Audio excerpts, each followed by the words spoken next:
And I tried to kind of rebuild it because in my comments, trying to recreate it in other DAWs, you're now managing dozens of plugin windows. It's death by 1,000 paper cuts, right? I hope that you're well, or if you're new, thanks for checking out the channel. I'm Matt from Distant Sun Studios, and today I'm in conversation with Drew from Universal Audio. A highly respected producer, mixing and mastering engineer, Drew has worked in some of the world's most iconic studios. Just before we get started, it would really help me out if you like this video, and also let me know in the comments if you'd like me to produce more of this long-form content. Anyway, enough from me. Grab yourself a cup of coffee, sit back, relax, and here comes the interview. Okay, hi Drew. Thanks so much for joining us and kindly giving up your time. Welcome to the channel. Yeah, well, thank you for having me, Matt. We appreciate the interest that our users have in us, and you know, part of my job is to do things like this, and I enjoy it very much. And we're very appreciative of people like you that want to promote our products and who are sort of our, you know, evangelists. So thank you for that. Yeah, no, well. It's not in my little script down here, but I am guilty as charged when it comes to Universal Audio equipment. And I suppose on YouTube you're meant to say whether or not something's sponsored or not. And just so everybody knows, I'm not sponsored by Universal Audio in any way. I'm not connected to a retailer. But I did buy it was the little silver I think it was called a twin Apollo. Right, Apollo many years ago. Yeah, the original. That was my very first one. Yeah. And then I got the introduction to the plugins. Yeah. And now if I look around me, I've got an Apollo X8 as my main interface. Yeah. I've got an X4 down there, an aux box. And then what else have I got of yours? I've got a UA Stomp. And I've got the Sphere microphone. Nice. So, well, to be honest, that's actually, you're the best kind of content, to be honest with you. Like, that's like, you know, of course we enjoy all of the support that we receive, even when it's, you know, when it's an influencer or paid content or supported content or what have you. But in your case, you know, it's pure organic, you know, user generated content. And so in a manner of speaking, it's kind of the best, you know, it's sort of the purest form of it. So. No, well, it's great because I'm, I wasn't going to mention anything about my background, but I haven't really on the channel. But I played in a band many years ago. Everything was to tape, so you know, I was used to that workflow. I mean, from the age of 8, I was recording songs off the radio because we couldn't afford the records on the tape recorder. Me too. And then, you know, I got my 4-track recorder and started to learn to layer guitars, and then it got to an 8-track machine. And then eventually I bought a house and obviously built a studio in it. So then I had a 16-track machine. Yeah. And then when you record the records, you go into a big studio with 24-track and so on. But then when the first transition I made from my 16-track to digital would have been those Tascam hard drives. And I think I had 2 of them going into a digital mixer. And I kind of noticed how clean it all sounded. Ironically, when you then start to produce records today, I'm kind of thinking I don't want it to be super clean and super separated. And everyone talks about the glue, and you kind of just did it. You know, there was something really magical about recording as a live band, and then you'd go into the control room, they'll press the play button, and it just sounded great. Yeah. No, I had a similar experience. To me, the first exposure to digital was like, oh wow, this is neat. It was a novelty at first, and you were kind of like, oh wow, this is pretty cool. But then you quickly realized, that you actually wanted some of those nonlinearities, and you wanted those things to be added. It became part of its conditioning in a weird sort of way. You know, we've been conditioned as humans to listen for those things. I mean, look at like Motown records were pretty lo-fi, and they had overt distortion, but it added something. It added to these already amazing songs, right? It added to the emotion that these artists were giving. You know, so we sort of in our brains were conditioned to, when we hear saturation, harmonic distortion, right? When we hear that with the singers emoting and giving more. It's sort of over 50, 60, 70 years of recorded history, it became part of it. We became conditioned to be like, oh, wow, she really means it. You know what I mean? Like, so Yeah, yeah. those things all kind of became a part of it. So it's part conditioning, it's part what we're used to. But there's also this notion that, maybe there's more, maybe there's more inherently in our brains and how they're wired, and that we might very well be just inherently liking those things, liking saturation, liking, and getting different emotions with odd ordered harmonics versus even ordered harmonics and so forth and so on. It's a pretty interesting field to if you look into it a little bit. I suppose, I'm always fascinated by watching any of the McCartney stuff now with the Beatles anniversaries and everything. And Yeah. he did a really good one. It was on Sky, I think, over here. I can't remember of the name of I should remember, but it was a really famous producer, and they pulled up a bass guitar from, I don't know which Beatles track it was now, and the bass was so distorted it was unreal, and it sounded incredible. And Rick Rubin, that's who did it. Right, right. And Oh, he yeah, I kind remember of said, that. well, I remember that. Yeah. yeah. So he said, well, how did you do that? And he said, well, I told them to put the microphone by the cab rather than 4 meters away. Right, and right. and I think the guys at the time, they kind of had the white coats on, the engineer, and they were like, well, no, we've been told that's where you put. And he says, no. He said, the sound's coming from there. Go and put it there. Yeah. So he did, and of course it blew up the preamps, and Yeah. that created the distortion, and it sounded brilliant. Yeah. Yeah. That's yeah. And then became a technique. Yep. Yeah. So many people will know you as the technical guru, whether that be through office hours, which I was addicted to. Yeah. You also do a lot of the UA tips and tricks videos, Right, yeah. along with Matt and Ben. Obviously, people will know you're from Universal Audio, Right. but there must be a Drew before UA, and I have this feeling that UA will be a company that employs people that are very much steeped in the industry Yeah. prior to working for them. So could you tell us a bit about that, Drew? Yeah, sure. So, well, yeah. So just to address that last part, UA very much is a company full of musicians and creative people, and we are just making we're making the stuff we want. You know what I mean? Like, so that's something. We're people think we're a big company. We're actually we're a small company.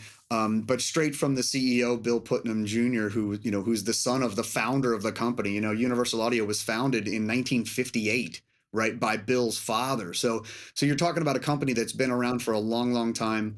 And Bill, our CEO, he's a musician. He's a huge music fan. He's a creative guy. He's a smart guy. He's a technical guy as well. He's kind of all of these amazing attributes put together, and that just trickles down, right? So everybody in every department, it doesn't matter where you are, customer service or engineering, we're all musicians, and we all are building stuff that we want to use. So we're very much a creative music-based company, that you'll notice that's where our focus is. Our focus is primarily on creating products for music creation as opposed to post or whatever, that kind of stuff. It's just, Bill, we're very sort of creative and music focused.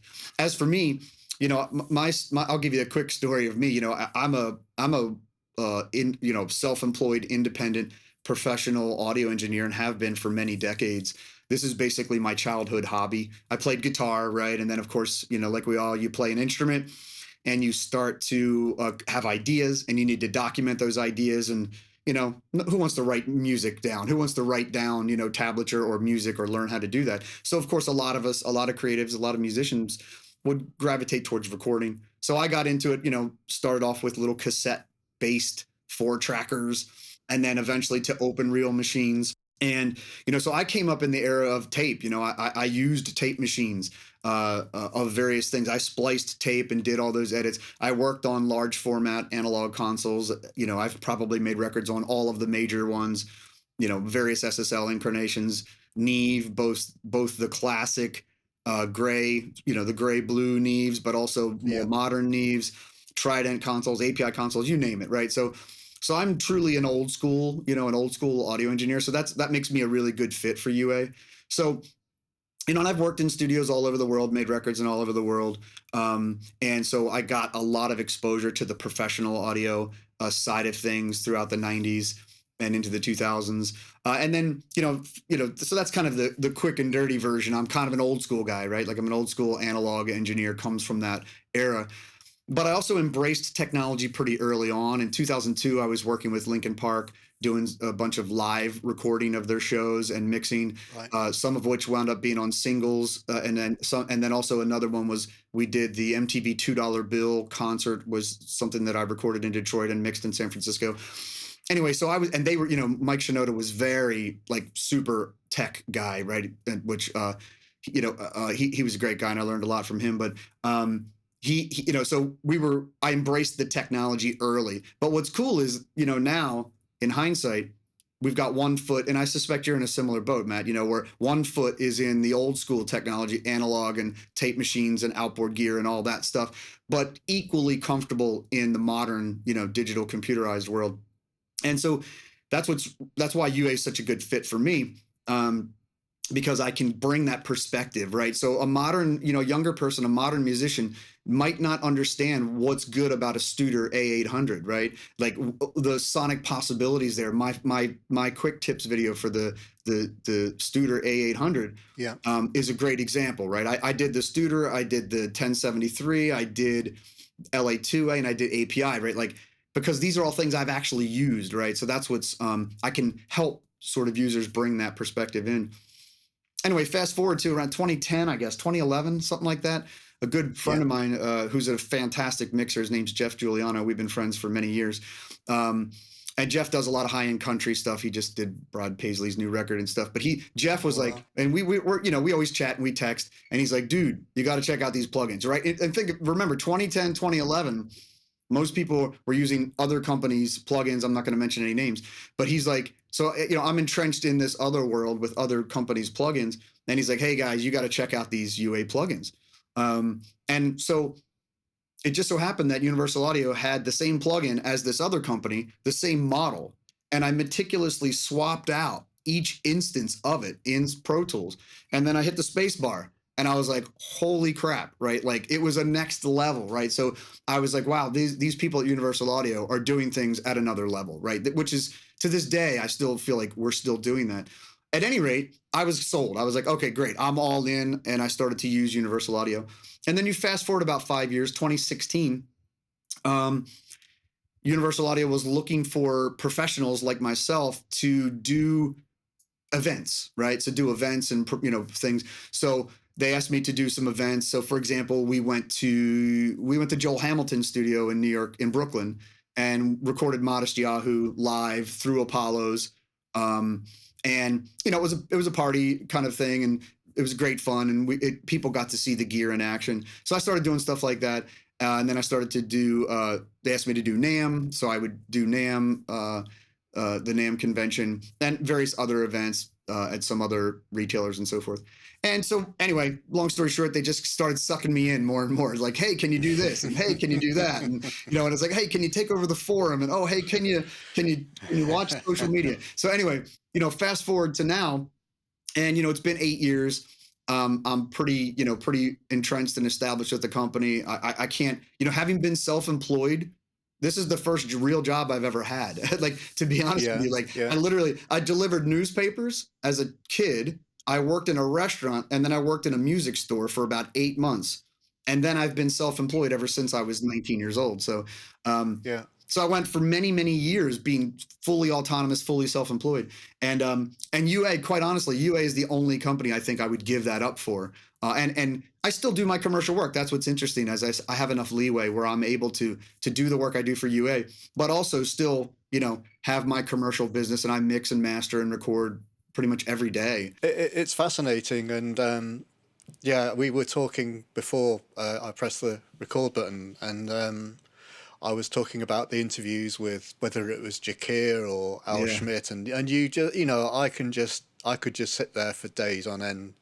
It's fascinating. Yeah, Jakir and I are basically, we're kind of like spirit animals. We're basically the same age. We've had a very similar experience. He's actually he's got started in the same Mid-Atlantic area as I am. I'm in Maryland, and I believe he got started in DC area. I I suppose my music when I grew up, or my big influence was probably from when I was going to ask you this actually, and I completely forgot to write it down. But I think everybody normally has a record that they hear that maybe makes them think, I want to do Yeah. that. And for me, I was probably I think the moment was I was 13 years old, and my brother's bedroom was next to mine. He was 3 years older than me, and I heard a record coming through the wall that was by the Smiths called "The Queen Is Dead." All right. Uh-huh. And it wasn't that particular song. I don't know which track it was, but it's kind of one of their most fabled albums. But I heard this band, and I just went in and I was like, who's that? But with probably some other words. Yeah. Yeah. And he told me, and I when he went with his mate because he was going out, I got the record and hijacked it. And from that moment on, that was it. I was going to be a guitar player, and I Yeah. wanted to be Johnny Marr, the guy that's on the wall behind me. Yeah.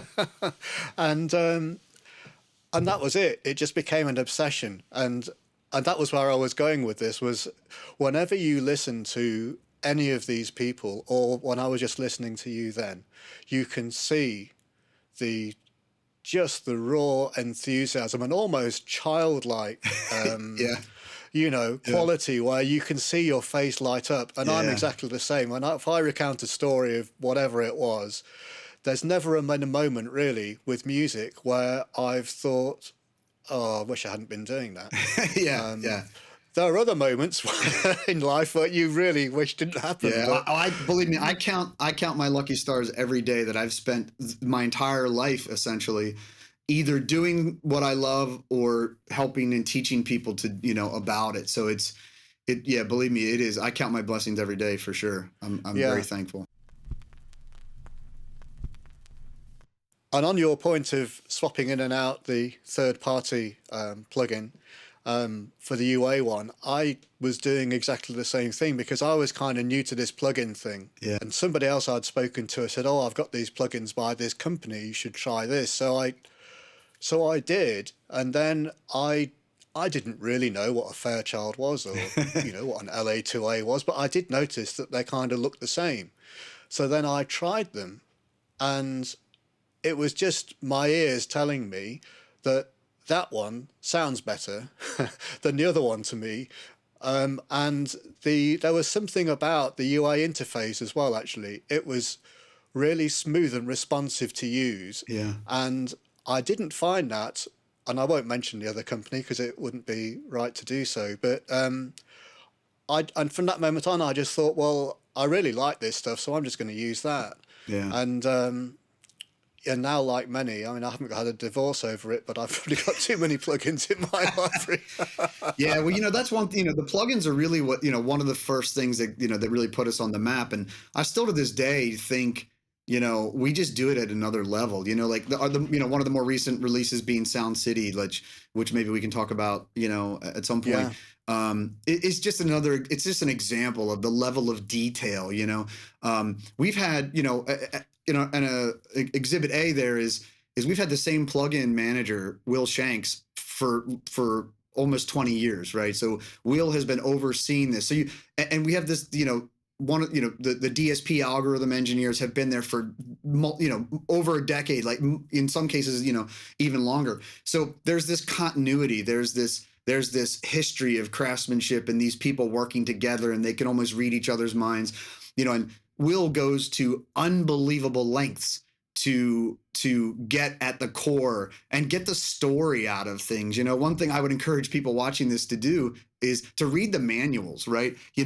That's it's kind of funny, like people the RTMF or whatever, read the manual is a funny little thing, but the reality is, in our case, we put so much into the manuals, and there's so much to learn in those manuals. There's a lot of story and so forth. So just speaking of plugins, it's no wonder that they're better because in some instances we'll spend 2 years on a plugin, right? 2.5 years. Like, I just don't think other companies are doing that.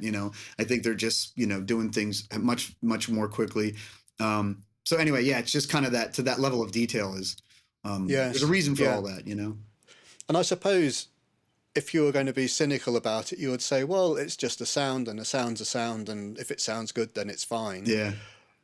But my thing with this was that all of those records that I love have normally been tracked through some of this gear. Yeah. And even if they've been mixed digitally in the box at a later stage, a lot of the tracking process will still have gone through a desk and da-da-da-da. Sure.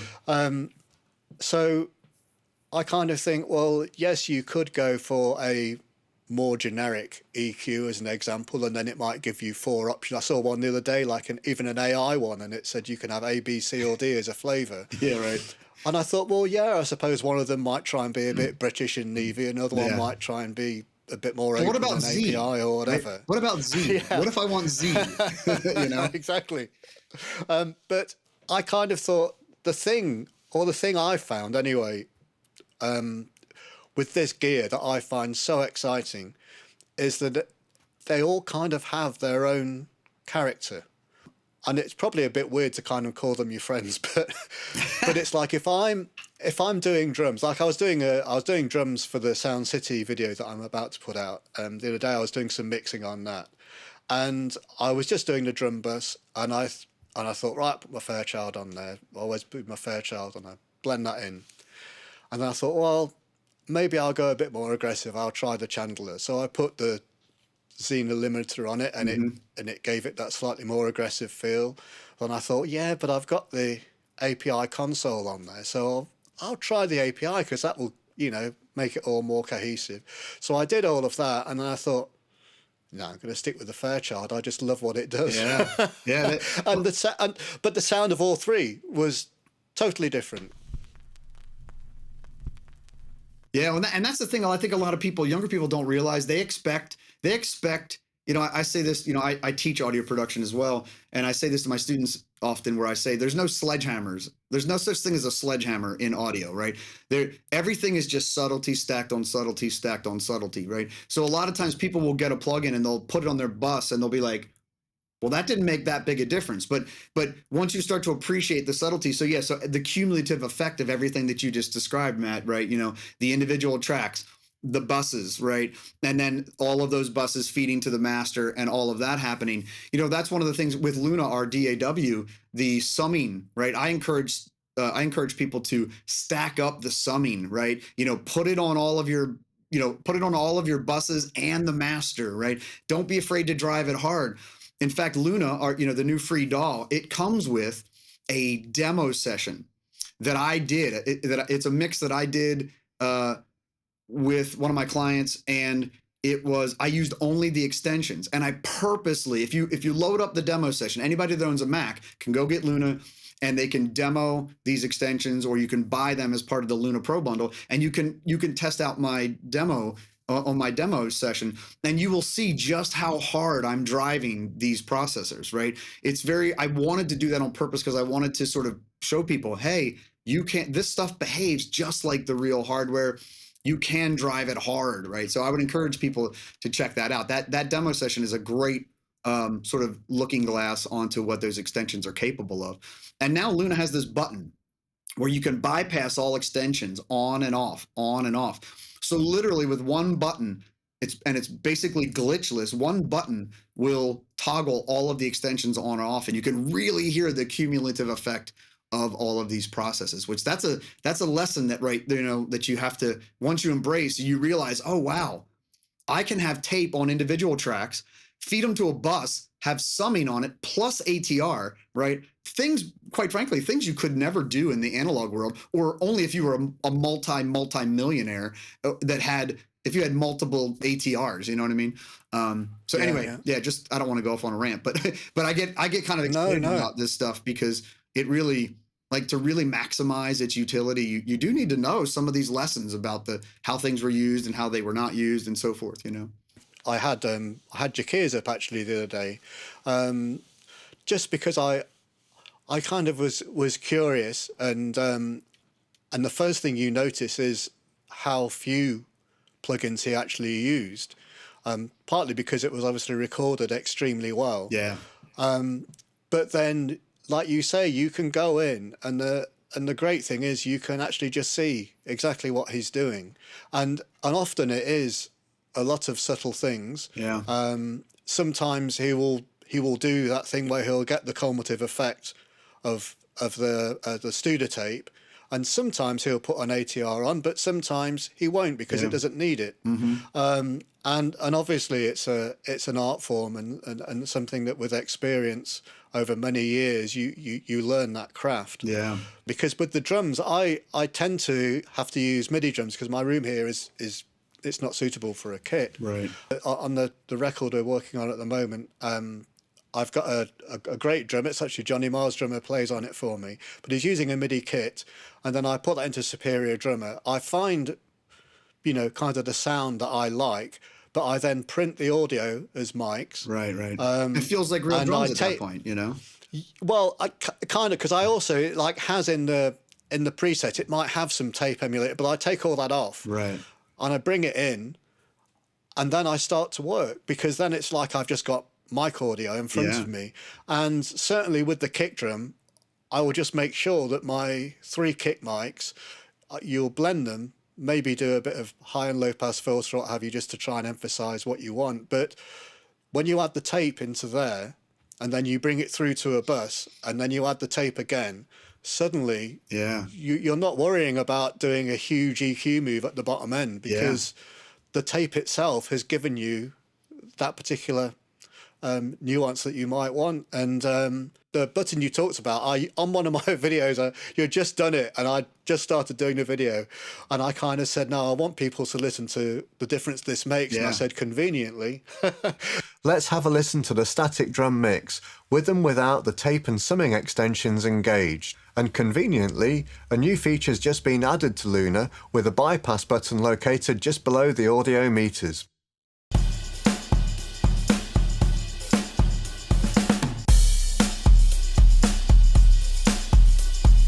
And you click that button, and it's kind of like, that's my reasoning behind using Luna.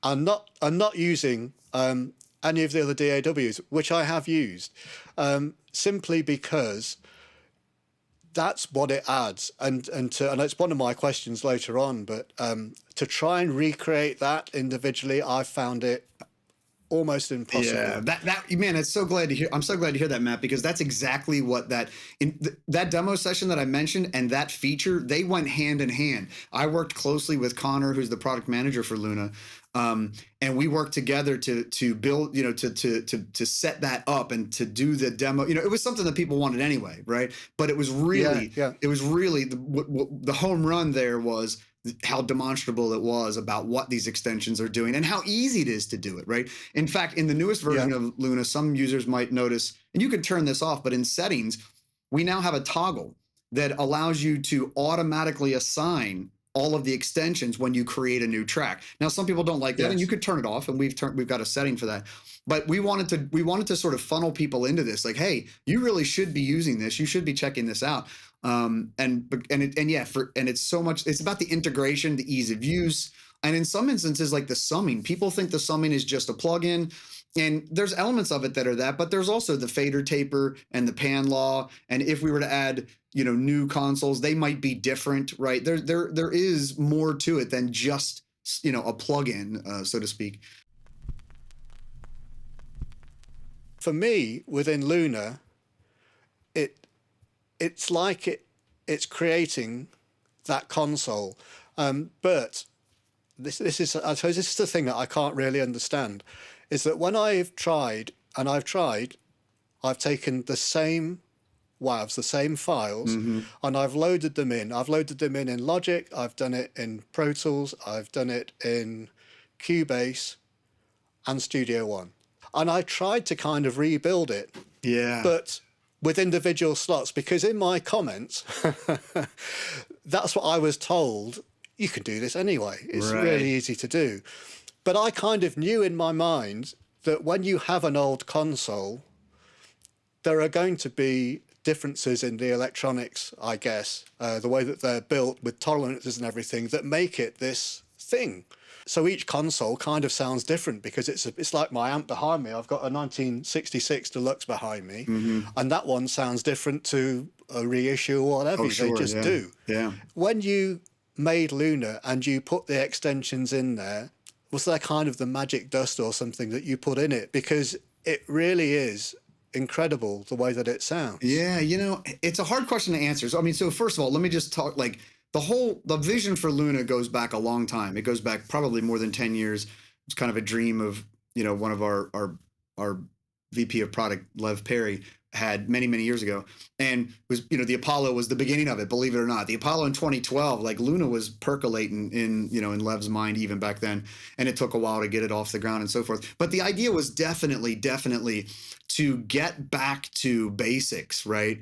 It was, we've always appreciated, like the fundamentals, the core tools that have proven themselves over the years. Our founder, Bill Putnam Sr., invented the UA 175, 176, which were the predecessors to the 1176, which he released in 1968. The LA2A was a product from a different company, but became a UA product. So we just have this heritage. We have this heritage of craftsmanship, and that's so we wanted to make a DAW that really like focused on that. Like we knew that to build out a DAW from scratch is a monumental task, right? We're 4 years into it. There's still a lot to be done. We're working hard on it each day, along with all of the other things that the company's doing. But the reality is, and I can speak from personal experience. The reality is that Luna's focus on the fundamentals, it actually reinvigorated my feelings about mixing and about recording. I was a longtime Pro Tools user. I've been using Pro Tools since 1991, and so I was all Pro Tools. And I thought there's no way in heck I'm going to change from that. Fast forward, I'm 95% Luna, right? I mean, I still use Pro Tools here and there for Atmos, right? I do mixing in Luna and Atmos. I have a video on that, which you can see if you come to the forum. But anyway, Pro Tools stuff comes in on Pro Tools. Sometimes it's easier to leave it in Pro Tools. At any rate, all these other DAWs that are mature and they have these large feature sets, but we feel like Luna is the only DAW that's actually focused on the core fundamental sonics, right? So for me, I actually found that, when I first started using Luna, it's kind of like, well, man, it'd be nice if it could do that, but it doesn't. So I have to do it. For example, before Luna got import session data, when you were mixing, you couldn't bring settings from one session to another. At first, that was a major hurdle, but I actually, the feature wasn't there, so I couldn't use it. Of course, we now have it, and we actually implemented it in a very amazing way. Our implementation of import session data, in my opinion, is top notch. But at any rate, back then, it caused me to, I would have to mix each song from scratch on its own merits. And I actually wound up with better mixes because of it, right? Because I was creating a bespoke mix per song, building things from scratch, not just importing a bunch of presets, So to me, it was all about the core sonic. So yes, 100%, that was the goal. The goal was to create an environment that was fast and that focused on the fundamental foundational sonics. So it's tape on every channel. Now we have the console extensions, and then the ATR master on buses and on the main out. And yeah, as you've illuminated already, and as many people listening to this hopefully have already experienced, and if they've not, then please, watch your videos on it and see what you did and kind of mimic that. You will find that these things do a lot of the heavy lifting, right? You mentioned Jakir's session not having a lot of plugins on it. Yeah, it's about expert recording and good input chains, but it's also those extensions, putting them on and realizing, oh, wow, a lot of the work has been done for me. With other DAWs that don't focus on the creative sonics of things, you're working hard, right? You're working hard to try and okay, I got to do this, I got to do that, and the extensions are beautiful in the sense that, plugins, managing plugins, like you mentioned, trying to recreate it in other DAWs, you're now managing dozens of plugin windows. It's death by 1,000 paper cuts, right? Whereas with the tape machines we did, right?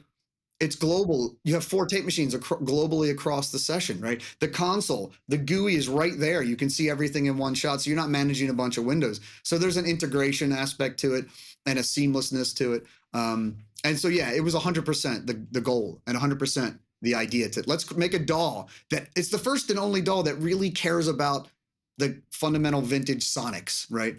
And when I say vintage, that, you know, one thing that people should be aware of, it doesn't matter what genre of music that you do, right? If you make electronic music, if you make EDM, you absolutely positively benefit from tape machines and from these console extensions. In fact, I'd argue possibly even more so, you know. Yeah.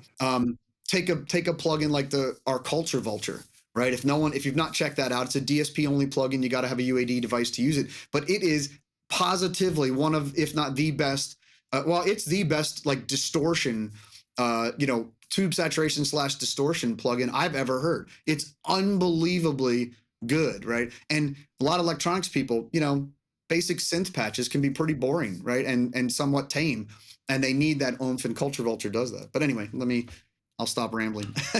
No. Well, I mean, I love the Culture Vulture. I mean, it's on my bass guitar every single time. Yeah.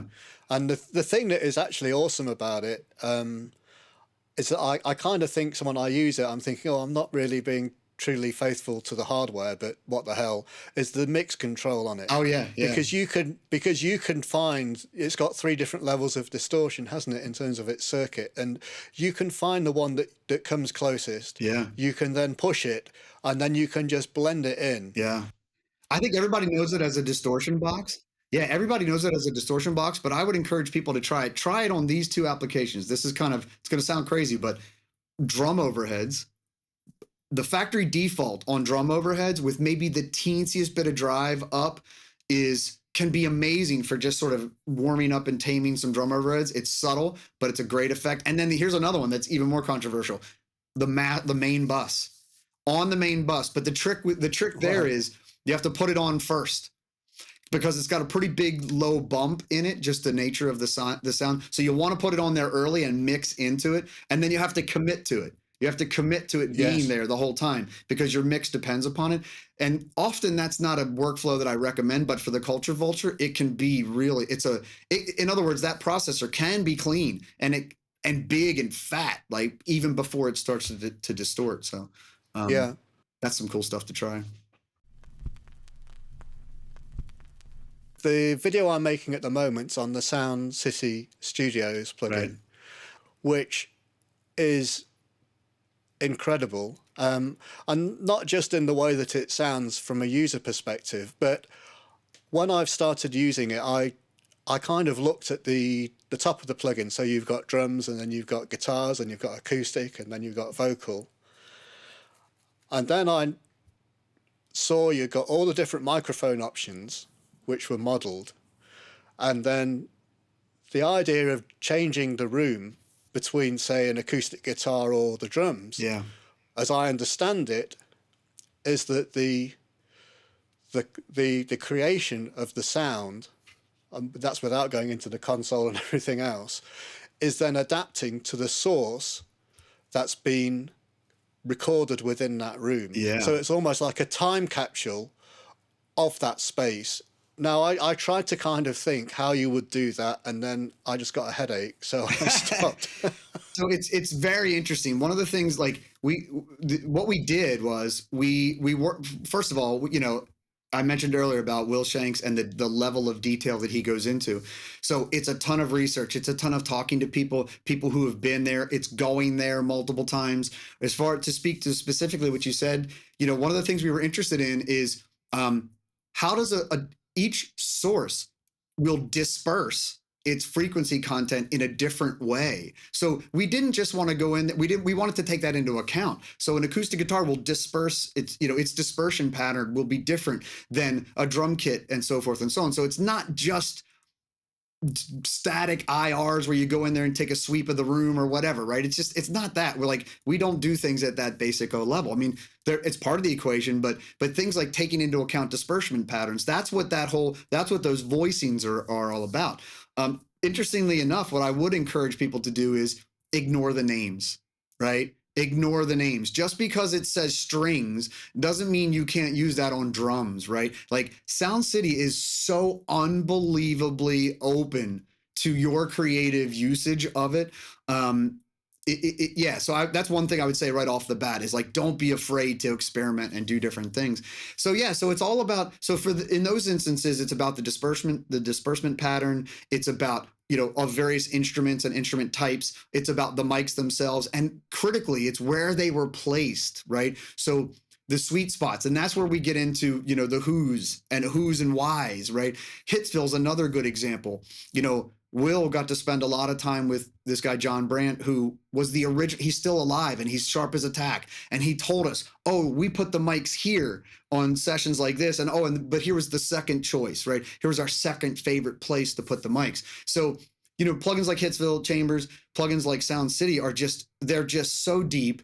And they have so many options there. So to answer your question directly, yeah, it's about taking that initial look at, hey, what does a room sound like, and trying to take it to the next level with the voicings and the mic choices and the mic placements and so forth. No, I was going to say, and I guess there's a manual that will give you lots of information with it. But I was going to say, I did watch one of the extended videos that you made about it, and as they were going through the presets, they were kind of, oh, well, this was the preset that was used in, and and I suddenly realized that, because if you are recording, if you've just recorded an amplifier, say in this room, and you just get a mic, I mean, you can know that if you put it right on the cone, too close in the middle, it will be, especially if it's 57, it can be quite cutting. Yeah. But if you move it 3 centimeters to the left and back a centimeter, it sounds great. Yeah. So the placement is key. Yeah. So part of my video was really saying to people, try the presets and maybe even ignore the names, just see what they're doing. Yeah. And then once you get pretty close to where you think you want to be at that moment, then maybe start to go in and see what it's doing and start to understand how the plugin works. Well, I was going to say, to build on what I said a minute, now that you're talking about the presets and about the what that is, I'd be remiss if I didn't, give a shout out to James Santiago, because, James Santiago most people know him for developing aux and doing the UAFX stuff. But as you probably saw the Sweetwater video where James actually has a room. Yeah, James has a room at Sound City. So there's a very close synergies here and they have access. You saw him pull those tapes off of the shelf and run them through the room and then the plugin, right? Like, you literally can't get that. You can't get any better than that as far as your voicing and matching. So, Will did a ton of work. James did a ton of work on site, and along with our DSP algo people and stuff. So it's really a huge, huge team effort. And yeah, that's the thing. The thing about us is, one of the things that we're more interested in is, with the UAFX is a good example, Sound City is another example, is we're interested in sort of curating and preserving things. Hitsville's another example. It's like, no one's ever been able to use those Hitsville chambers except for, now you can, right? No one has ever been able to use Capitol chambers, right? Now you can, right? Sound City, of course, you can still go there. The room exists, but that's why we didn't want to just do a room plugin, right? That's not like James oversaw voicings and mimicked sounds and did some presets. And it's like, okay, we're interested in the curation and the history and, sort of documenting, right? Like, a lot of these things won't be around any longer. The Capitol mastering compressor, there was only 6 ever made. We modeled several of them to account for differences. Hitsville mastering EQs, there was only a couple of them in existence, right? So anyway, yeah, we're kind of interested in doing things at a deeper level, and in a more curated, directed way, rather than just giving you some generic plugin where it's like, okay, do what you want, right? We want to help and preserve these sounds. Yes, and the character. I think I mentioned it earlier, but the character of these pieces of equipment, they will change the sound depending on. I mean, I suppose, just to give it a practical example, for instance, if I was if I was doing an acoustic guitar and I wanted to put some compression on it, I always go for a grey LA2A. It's always the grey one. Right. If I was doing the bass guitar, I use a silver LA2A. Right. Why? They look the same. Yeah. But the silver one, for me, it will add some attack and some zing almost Yeah. to the sound, whereas the grey one is a little bit more chilled out, and it just gives it more warmth and Yeah. depth. And like I said with the Fairchild earlier, if you use a Fairchild, I'll use a Fairchild on my voice on the videos, because it adds this nice sheen at the top end. Yeah. And that's not like getting like a Pro Q3 and just boosting at, Yeah. putting a shelf in at 10 hertz, Yeah. 10 kilohertz or whatever. I mean, Yeah, there's isn't. more to it than that, for sure. And I do love the idea of also showing something to be authentic and caring about the history of where these things are from. Because it really is magical. And certainly when I was a kid and in a band, and, obviously being English, you always look up to the Beatles and you're kind of thinking, oh, where's the dream studio? Well, it's Studio 2 in Abbey Road. Of course, Yeah. I want to go and record there. But Yeah. the reality is, unless you did really well and got signed to a big label, you're never going to get in that building. Yeah. It's just not something that's possible. And yet, I when I did the first track and I played it to Jack, the drummer, and he says, my God, he said, that sounds great. And he said, the drum sounds incredible. He said, how did you do that? And I said, you were playing an Ocean Way. Yeah, right. Exactly. Yeah.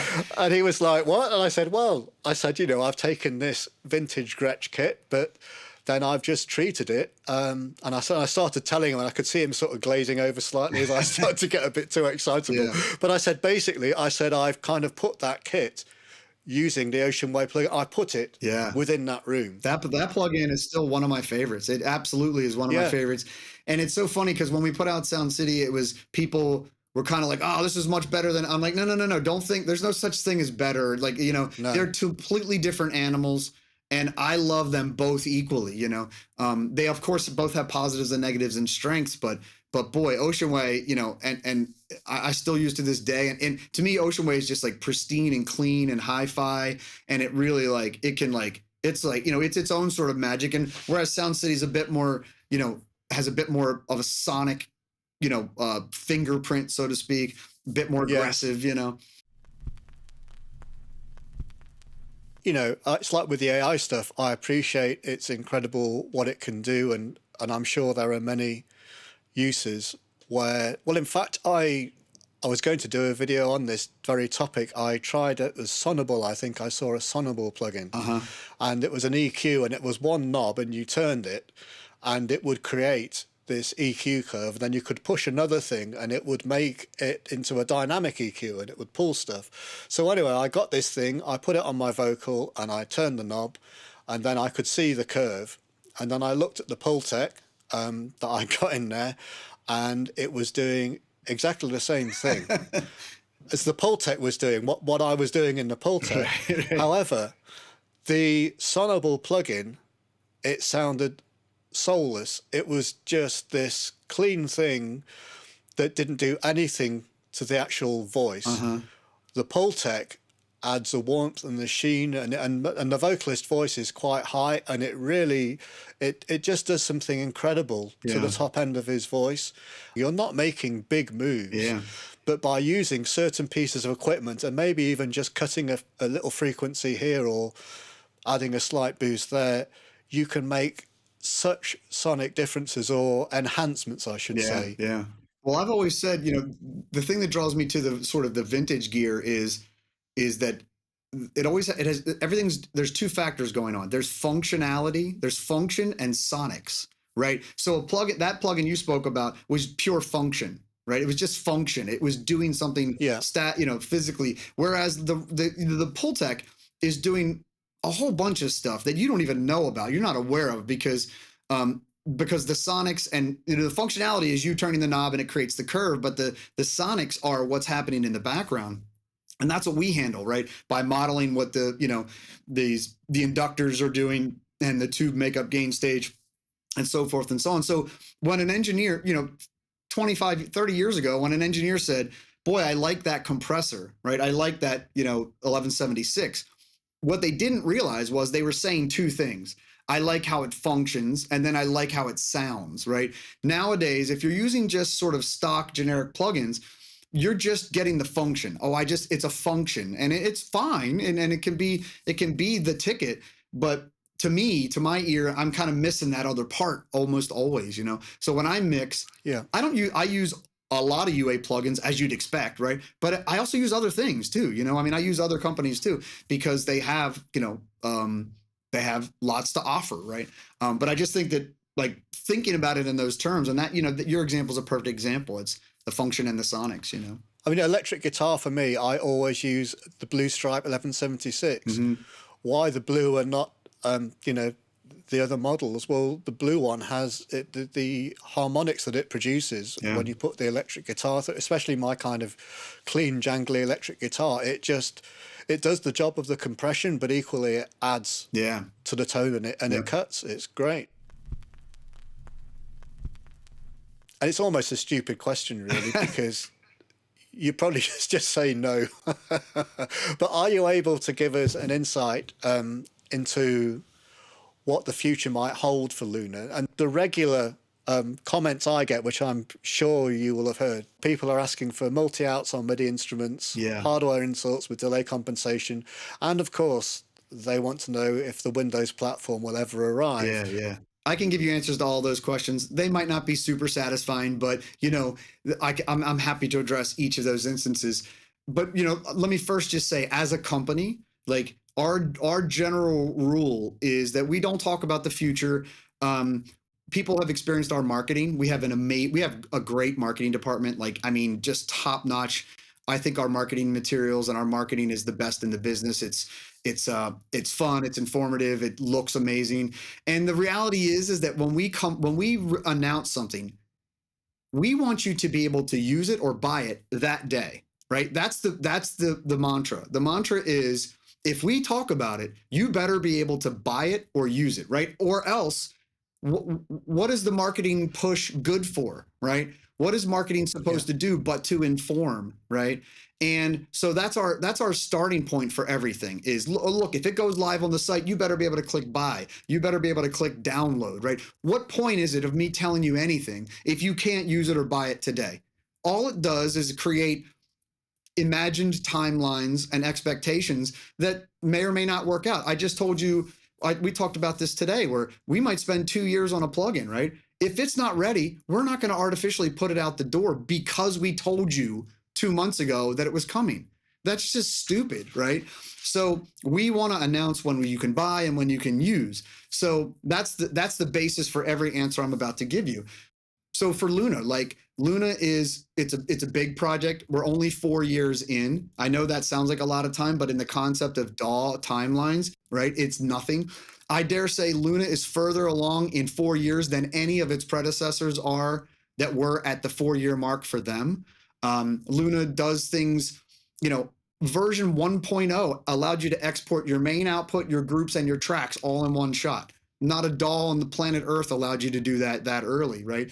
There's a lot of unique features and benefits to Luna. So, effectively what I can say is that, Luna is an ongoing project. We're striving to improve it and work on it, month to month. We've done, I believe it's almost 50 releases. I think it's in the 40s somewhere. I can't remember the exact number, but we've done 40 some releases in 4 years. That's pretty good, right? We're releasing every, effectively 3 to 6 weeks or so.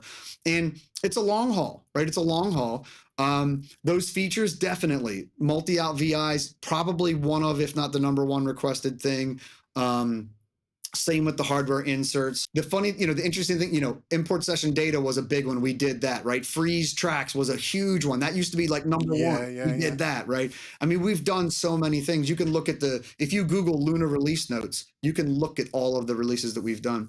As for Windows, my standard answer for that is we would love to do Luna for Windows at some point. There just isn't any news to share, which takes us back to that first point, right? Why do I want to say Luna for Windows is coming and then create some expectation and timeline when we might hit a hiccup or something in the road? The reality is it is smarter to develop for one platform and then port it over at some point, right? We may or may not have done that already. I'm not going to say, today. I don't want to, commit to one thing or the other. But the desire is there, 100%. The desire is there. We understand that the majority of our future growth comes from PC users. So yeah, we'd be stupid not to be thinking about it, not to be contemplating it, not to be working on it. You know what I mean? There's just no news to share, right? With that. Yes. Which gets us back to that first thing. When we do it, you damn well know we'll make a big splash about it, right? So there we go. I hope you enjoyed that, and a massive thank you to Drew from Universal Audio. I'm still to edit a couple of extra bonus clips, so keep an eye out for those videos coming soon. But if you're new to the world of Luna, watch this video next and see if it could be the DAW for you. I'm Matt from Distant Sun Studios. Cheers.